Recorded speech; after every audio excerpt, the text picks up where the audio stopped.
Welcome to Pooja foods. ఈరోజు వీడియోలో గోధుమ పిండి బిస్కెట్ ఎలా చేయాలో చూద్దామండి. ఇంట్లోనే ఈజీగా టేస్టీగా చేసుకోవచ్చు. అది ఎలా చేయాలో చూద్దామండి. ముందుగా ఒక బౌల్ తీసుకోవాలి.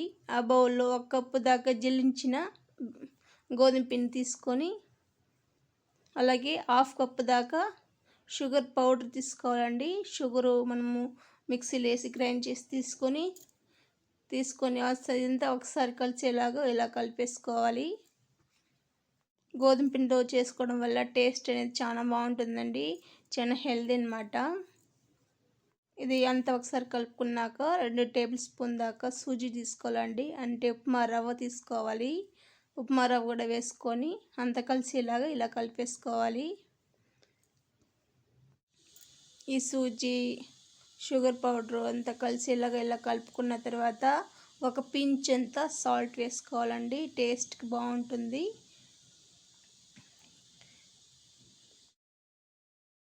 ఈ సాల్ట్ కూడా వేసుకొని అంతా ఒకసారి ఇలా కలిపేసుకోవాలి. నెయ్యి అండి. ఈ నెయ్యిని బాగా వేడి చేసి తీసుకున్నాను. కొద్దిగా వేసుకుంటూ మనము చేతిలో కలిపామంటే కాలుతుంది.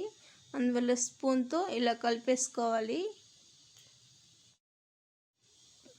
ఈ నెయ్యికి పిండి ఎంత బాగా పట్టేలాగా ఇలా కొద్దిగా వేసుకుంటూ స్పూన్తో మనం కలిపేసుకోవాలన్నమాట. ఇలా కొద్దిగా వేసుకుంటూ నెయ్యిని ఇలా కలిపేసుకోవాలండి. ఇప్పుడు వెచ్చగా ఉంది కాబట్టి ఇలా పిండిని రఫ్ చేసినట్టు ఇలా రఫ్ చేస్తూ కలుపుకోవాలి. మనము ఇలా కలుపుకున్న తర్వాత మనకి ముద్ద గట్టిగా పట్టామంటే మనకు పిండి అనేది ముద్దలాగా రావాలండి. అప్పుడే మనకు బిస్కెట్లు అనేది క్రిస్పీగా వస్తుంది. చూడండి, ఇలా ముద్దలాగా రావాలండి. ఒకసారి మళ్ళీ చూపిస్తాను చూడండి. ఇలా పిడికితో ఇలా ముద్ద కట్టామంటే మనకి ముద్దలా రావాలన్నమాట. అప్పుడే మనకి టేస్ట్ అనేది బాగుంటుంది. మీరు కూడా ఒకసారి ఇంట్లో ట్రై చేయండి. ఎంతో టేస్టీగా మనం ఇంట్లోనే చేసుకోవచ్చు. అలాగే కొద్దిగా నీళ్ళు పోసుకొని మనం చపాతీ పిండి కంటే కొంచెం సాఫ్ట్గా కలిపేసుకోవాలి. ఒకేసారి పోసుకోకుండా ఇలా కొద్దిగా పోసుకున్నామంటే మనం షుగర్ పౌడర్ వేసాం కాబట్టి ఎక్కువ నీళ్ళు పోయకూడదండి. కొద్దిగా పోసుకుంటూ ఈ పిండి అనేది కలిపేసుకోవాలి.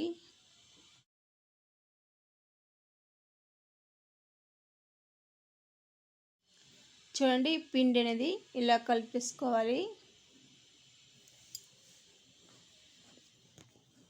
మరి ఎక్కువ నీళ్ళు పోయకుండా ఇలా కొద్ది పోసుకొని కలిపేసుకోవాలి. మనం ఎక్కువ నీళ్ళు పోసామంటే పిండి అనేది జారుగా అయిపోతుందండి. ఇలా నేను చూపిస్తాను చూడండి. ఇలా కలిపేసుకోవాలి. ఒక 15 నిమిషాలు రెస్ట్ ఇద్దామండి.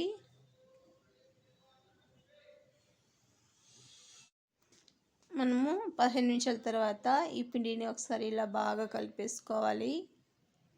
ఇలా కలిపేసుకున్నాక 2 భాగాలుగా మనము డివైడ్ చేసుకోవాలండి. ఇలా ఒకసారి కలుపుకొని మనం పొడి పిండి చల్లుకోవాలి. మనం చపాతీ కర్రతో మనము రుద్దుకోవాలండి. చూడండి, ఇలా మీకు ఎక్కువగా అతుక్కున్నట్టు అనిపిస్తే ఇంకొద్ది పొడి పిండి చల్లుకొని రుద్దేసుకోవాలి. ఇలా రుద్దుకున్న తర్వాత 1 గ్లాస్ అయినా 1 కప్ అయినా ఇలా తీసుకొని ఇలా రౌండ్ షేప్లో వచ్చేలాగా ఇలా రౌండ్గా ప్రెస్ చేస్తామంటే మనకు బిస్కెట్ షేప్లో వస్తుంది. పిండి అనేది చాలా పల్స్గా కాకుండా ఇలా మీడియం సైజులో రుద్దుకున్నారంటే బిస్కెట్లు అనేది చాలా టేస్టీగా వస్తుందండి.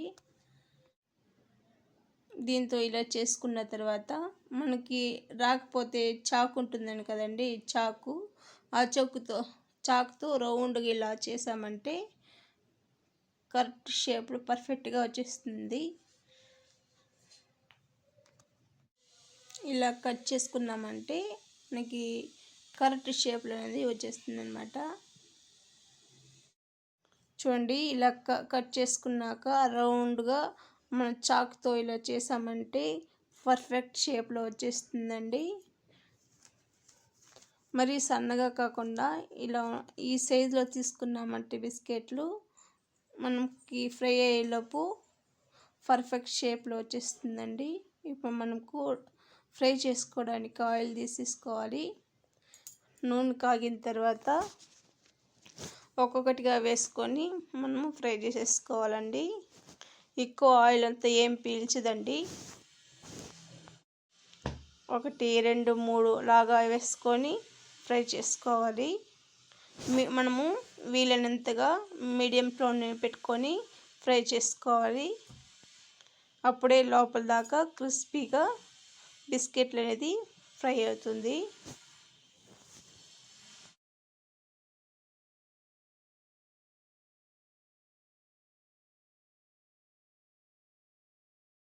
చూడండి, ఒక పక్క ఫ్రై అయిన తర్వాత మరో పక్కకి తిప్పుకోవాలి.